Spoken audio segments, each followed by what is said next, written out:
Hello friends, ಈ ವಿಡಿಯೋದಲ್ಲಿ ನಿಮ್ಮೆಲ್ಲರ ಕಾತುರದ ಸಿನಿಮಾ ಜೈ ಮೂವಿಯ ಬಗ್ಗೆ ನೋಡೋಣ.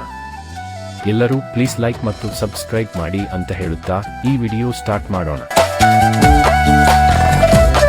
ಜೈ ಕನ್ನಡ ಮತ್ತು ತುಳು ಫಿಲ್ಮ್ ಇಂಡಸ್ಟ್ರಿಯಲ್ಲಿ ಮತ್ತೊಂದು ಕಾತುರದ ಸಿನಿಮಾ ಅಂದ್ರೆ ಅದು ಜೈ ಮೂವಿ ಅಂತಾನೆ ಹೇಳ್ಬೋದು.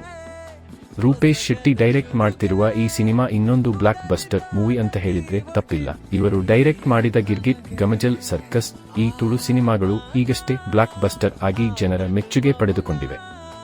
ಈ ಸಿನಿಮಾದಲ್ಲಿ ಸುನಿಲ್ ಶೆಟ್ಟಿ ನಟಿಸಿದ್ದಾರೆ. ರೂಪೇಶ್ ಶೆಟ್ಟಿ ಹೀರೋ ಆಗಿ, ಅದ್ವಿತಿ ಶೆಟ್ಟಿ ಹೀರೋಯಿನ್ ಆಗಿ ಅಭಿನಯಿಸಿದ್ದಾರೆ.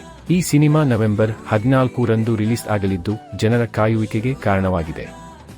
ಕಾಮಿಡಿ ಅಂದ್ರೆ ಈ ಸಿನಿಮಾ ಬೆಸ್ಟ್ ಅಂತಾನೆ ಹೇಳ್ಬೋದು.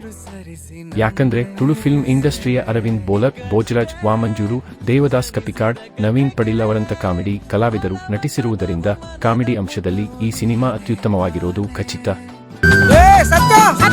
ನಿನ್ನ ಲವ್ವಿಗೆ ಬೆಂಕಿ ಬಿತ್ತು, ನಮ್ಮನ್ನು ಹೊತ್ಕೊಂಡು ಹೋಗ್ತಾ ಇದ್ದಾರೆ, ಅವನು ಅವಳನ್ನು ಹೊತ್ಕೊಂಡು ಹೋಗುದ್ರಲ್ಲಿದ್ದಾನೆ. ಇನ್ನು ಕತೆ ಸಂಭಾಷಣೆ ಅಂದ್ರೆ ನಮ್ಮ ಪ್ರಸನ್ನ ಶೆಟ್ಟಿ ಬೈಲೂರು ಅವರು ಬರೆದಿದ್ದಾರೆ. ಈ ಸಿನಿಮಾ ಒಂದು ಒಳ್ಳೆ ಲವ್ ಸ್ಟೋರಿ ಒಳಗೊಂಡ ಸಿನಿಮಾ ಆಗಿದೆ. ಈಗಾಗಲೇ ಬಿಡುಗಡೆಯಾದ ಲವ್ ಯು ಹಾಡು ಯಶಸ್ಸು ಸಾಧಿಸಿ ಸಿನಿಮಾ ಬ್ಲಾಕ್ ಬಸ್ಟರ್ ಆಗುವುದನ್ನು ಖಚಿತ ಮಾಡಿದೆ.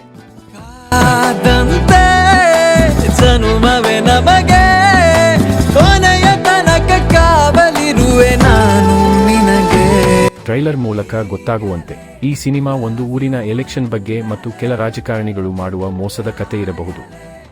ಹಾಗೆ ಟ್ರೈಲರ್ನಲ್ಲೇ ಒಂದು ತಾಯಿಯ ಪ್ರೀತಿ ಕುರಿತ ಸುಳಿವನ್ನು ಕಾಣಬಹುದು. ಇದು ಸಿನಿಮಾದ ಭಾವನಾತ್ಮಕ ಅಂಶವನ್ನು ಹೆಚ್ಚಿಸುತ್ತದೆ. ಈ ಸಿನಿಮಾ ಒಳ್ಳೆ ಕತೆ, ಕಾಮಿಡಿ ಮತ್ತು ಒಳ್ಳೆ ಸಂದೇಶವನ್ನು ಜನರಿಗೆ ತಲುಪಿಸುವುದರಲ್ಲಿ ಅನುಮಾನವಿಲ್ಲ. ತುಳು ಫಿಲ್ಮ್ ಇಂಡಸ್ಟ್ರಿಯಲ್ಲಿ ಈ ಸಿನಿಮಾ ಒಂದು ಹೊಸ ಇತಿಹಾಸ ರಚಿಸಿದೆ ಅಂತ ಹೆಮ್ಮೆಯಿಂದ ಹೇಳಬಹುದು. ಹಾಗೆಯೇ ಕನ್ನಡ ಫಿಲ್ಮ್ ಇಂಡಸ್ಟ್ರಿಯಲ್ಲೂ ಒಂದು ಒಳ್ಳೆ ಸಿನಿಮಾ ಆಗಿ ಇತಿಹಾಸ ಬರೆಯಲಿದೆ ಅಂತ ಹೇಳೋದು ತಪ್ಪಾಗೋದಿಲ್ಲ. ಎಲ್ಲರೂ ಈ ಸಿನಿಮಾವನ್ನು ಥಿಯೇಟರ್ಗೆ ಬಂದು ನೋಡಿ ಸಪೋರ್ಟ್ ಮಾಡಿ ಅಂತ ಹೇಳುತ್ತಾ ಈ ವಿಡಿಯೋ ಮುಗಿಸುತ್ತಿದ್ದೇನೆ. ಜೈ. ಎಲ್ಲರೂ ಲೈಕ್ ಮಾಡಿ ಹಾಗೆ ಸಬ್ಸ್ಕ್ರೈಬ್ ಮಾಡೋದನ್ನ ಮರಿಬೇಡಿ ಫ್ರೆಂಡ್ಸ್.